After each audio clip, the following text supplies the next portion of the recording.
that few or none of us knew anything about. He was a loving, gentle person. If Donald was your friend, you were a friend of the Lord. This afternoon, we have this gathering to share stories of Don, and we're going to have an open mic here. If any of you care to share or roast him in absentia, please do so. He would understand. But I'd like to just take a moment to tell you of the rest of the agenda for tomorrow. Among Don's last requests, perhaps jokingly, was that he wanted to do the LNCRO, Running of the Bulls, in New Orleans one more time. Yeah, baby. It wasn't joking. It wasn't joking. And for those of you who may not be familiar with the Running of the Bulls in New Orleans, it's a little bit fashioned after the Running of the Bulls in Pamplona, Spain. But there are no bulls running through the French Quarter in New Orleans. Only 400 women on roller skates, horned helmets, beating you with baseball bats while you run from at 8 o'clock in the morning. So Don found this, about 3 or 4 years ago, Don found this Running of the Bulls thing on the internet, and he says, hey guys, how did we not know about this? We got to go do this. So we did. And tomorrow, in honor of Don's life, at the 8 a.m. start of the LNCRO, Running of the Bulls, New Orleans, Don's ashes will ride in a place of honor at the foot of the statue of San Fermin to lead the procession of 9,000 runners.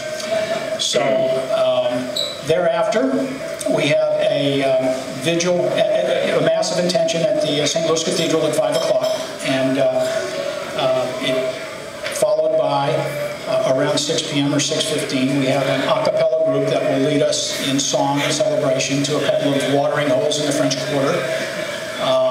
And then after that, around 7:30 or just before sundown, we're going to commit Don to Olean River. But for those of you who know him, and those of you who loved him, some of you will come up here and take this out of my hand because he doesn't want us crying. He wants us laughing and celebrating and busting his balls. My name is Molly Stenga, Uncle Don, whom we affectionately refer to Donald Hanneman as Uncle Don.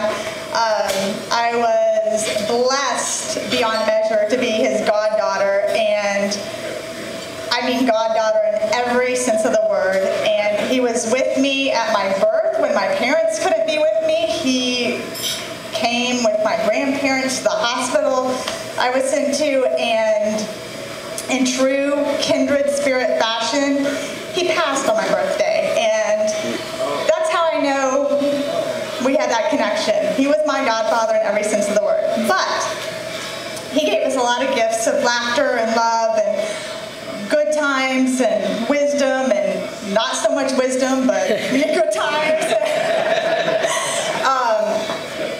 But what I want to say is, we can't see him here, but we can feel him. And meeting all of his family and friends and old friends whom I've met before, and new friends to me, but old friends to Uncle Don, people who have been in his life forever. And every smile that's in this room, Uncle Don's there. And every hearty hug that has been exchanged in this room, Uncle Don is there. At the bottom of every glass of whiskey in this room, Uncle Don is there. And so, without my glass of wine, but while you all have a drink in your hands, let's raise a toast to Uncle Don. You're here. Cheers to Donald Robert Hanneman. Okay, this is either going to be the world's shortest speech because I turn into a babbling idiot, or it'll be the world's longest and somebody's got to come taser me. Because Don and I go back a long, long time, and most people that have been roommates as many times as we were would have killed each other instantly, but we kept coming back for some reason or another, and we were a belly laugh looking for a place to happen. So the picture that's over on the wall over there, this is where I probably will lose it. Donald was we called it the class president of our Martini Tour group, group guys that grew up here in the Covington, Mandeville area, and largely because of Donald, we were able to maintain friendships that have lasted way over a long time, 45 plus years since high school and stuff. And because of his efforts, we were able to get together many times a year, particularly in the last few years, but he was the glue that kept us together. He's the last guy that should have gone in this deal because, you know, somebody's got to pick up the pace, and I don't know who that's going to be because the rest of us are the weak links. But you know, anyway, he was the guy that did that. That picture on the wall over there was taken at our last Martini Tour event, and it was on the sun deck of my family's beach house that we have shared many experiences with. And ain't you glad that walls can't talk?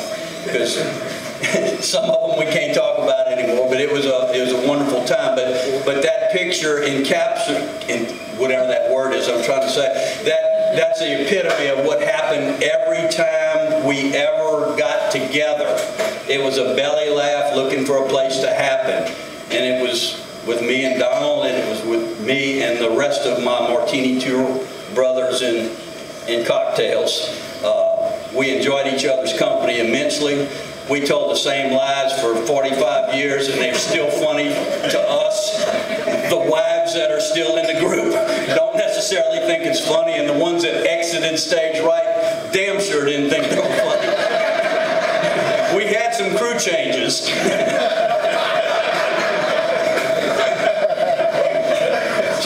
So I'm going to have a little flashback to, that was one of the happiest days of my life. That was in May, the Sunday before one of the worst days of my life when I got a call from Spencer telling me that his dad died. And then I had to share that story with these other guys who were near and dear to my heart. So a pretty rough gig. And we immediately, those of us who could get to Atlanta did get to Atlanta. And I want to apologize to Linda now because she asked us to talk at that event, and none of us could. Okay. Today, hopefully, we can talk, and we're trying to talk because now we're in a celebration of life phase. We're out of the shock stage. We will never, ever forget him. We will always miss him, and he's going to be with us forever. But Spencer, I just want to tell you that you manned up at that deal, and you made me prouder than I've ever been because you were in a stage where I was not that many years ago, where you were in a ne'er-do-well kind of stage. But when you took the mic and talked at your dad's funeral, I knew that you had your dad's blood running through your body, and you made me proud. I'm Steve Cochran. I'm an old friend of Donald's. Met him when we were in a high school fraternity together, 1968, I guess.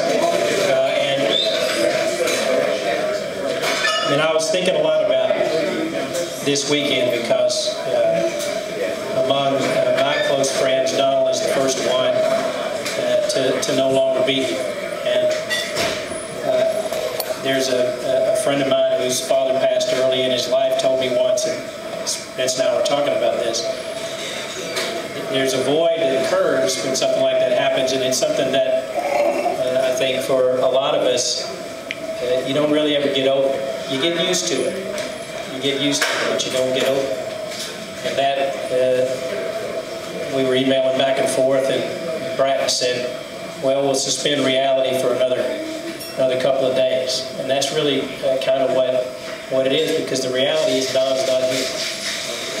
And it's very hard to think about. I can tell you how many times I have fallen down, literally, physically fallen down, laughing because of Don.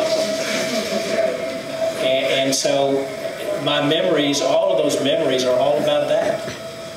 They're not about Donald not being here and trying to put these two things together at the same time. I told my family when I come down here, this is a very confusing weekend because all of these things are going on all at the same time.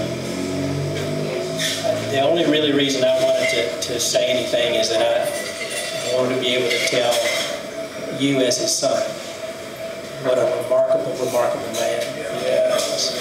And all these people here, this gathering is, you actually don't have any idea how unbelievable this is. Absolutely humbling. And it is all a result of all the things that you've heard about your dad. Thank you very much for being willing, Linda, as well, to share Donald with all of us at this time. And it's very difficult. And, I'm really trying to think of something that I can just fry Donald's answer. It just doesn't work very well here. It'll come to you. It'll come to you. Yeah, I may have to drink a little more.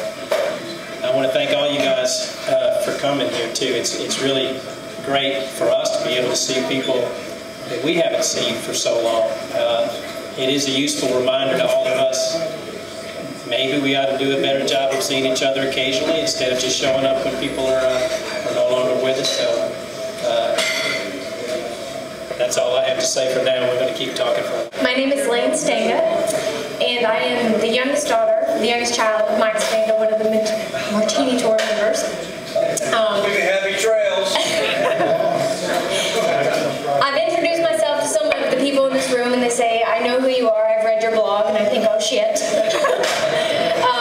Many of my blogs are about the Martini Tour and the events that I've gotten to share with a remarkable group of 7 men. My sister Molly is Uncle Don's goddaughter.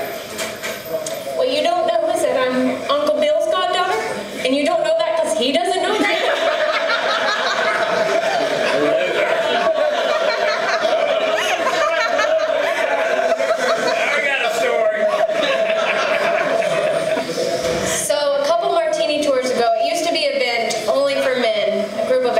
To get together and drink and tell stories and lies, and none of the wives or children were invited.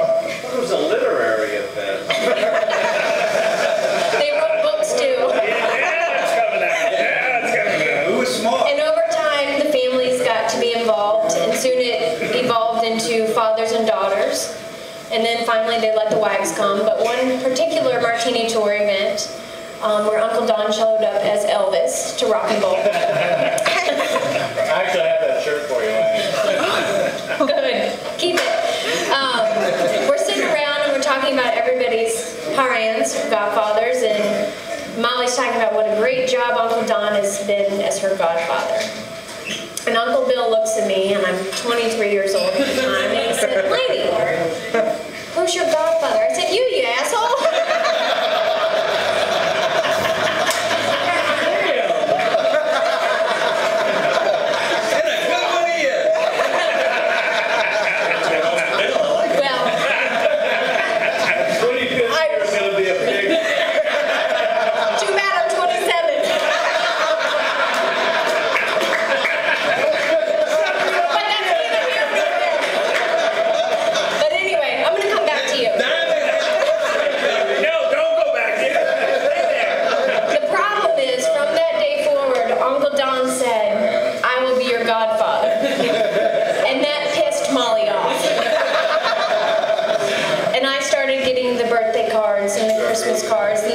She always got $5 more than I did, but I'll take it. And now what sucks is I have to go groveling back to Uncle Bill. Take me back. And the point of the story is, Uncle Don wanted to be everybody's friend. He always made you comfortable. He always made the misfits fit, and he always took you under your wing to make sure you had a good time. And that's the best memory we could have of Uncle Don. It's not supposed to be a double mic, but I gotta liven up the pace a little bit here. I saw some other guys that I didn't know who the hell they were until somebody just pointed out Jimbo LaCroix. I didn't know who the hell he was, but anyway, it reminded me of a Donald story that's got a little bit of lighter moment, and I want to pick up the pace a little bit and laugh a little bit, but it's something that Donald and I laughed about for 40-something years. Probably less than 2 miles from here was the old community center baseball field that many of us, Pat, oh God, that's the first time I ever remember you, you little smart-ass little bastard. Little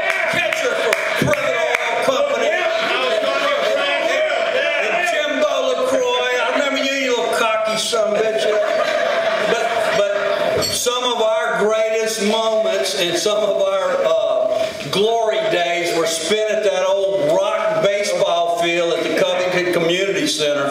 And Donald and I were probably roommates 4 or 5 or 6 or 10 times during the course. We finally both got married because everybody would think we were pee-pee puffers, man. We're living together too long. We had to get married, but to women. But thank God they're women. There's no pee-pee puffers involved, man. But we talked about some of our glory days at the Community Center baseball diamond. And I remember Donald's little short fat ass playing for Hebert's drugstore. He was the third sacker for Hebert's drugstore, and I was a shortstop most of the time, and for a different team, you know.